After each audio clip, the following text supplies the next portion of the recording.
So back pain, well, there are different types of back pain. Once you've had an assessment and you've had a history taken, depending on what the findings are, back pain may be something that can be helped with at a chiropractic clinic. In the Innaloo Chiropractic, where I will be, it is something that over the years, with my experience, I have helped deal with after a history assessment and a diagnosis have been given. So prognosis of someone's chances of improving. Sometimes we need to refer on for imaging and scans and different things like that.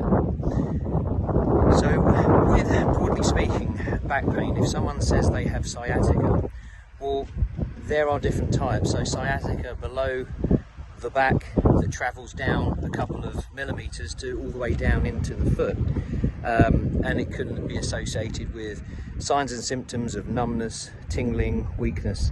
Now, part of the history would be to decipher where the site is, where it travels to, the nature, the quality of the symptoms: aching, burning, sharp, shooting, stabbing, numbness, tingling, pins and needles, those sorts of things.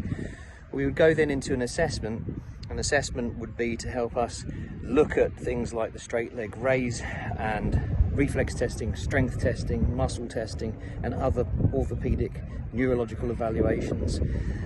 From there, allied with what we would be doing with palpation, looking at different joints and how they're working, how the muscles are working, we would then be able to formulate a diagnosis if it's possible. If not, we would need perhaps to refer on if it's something that we think we can't help with, or if we need more idea of what's going on, a referral for an imaging of some sort. That could be a diagnostic ultrasound, it could be an X-ray or an MRI, one of those things, for example. Most of the time when people come in, it would be possible more often than not to do something to help them. But we would always need to go through an assessment. We would always need to go through with due diligence and check everything out. When it comes to treatment, there'll be another short video, an example of the types of treatments that may be provided for certain things.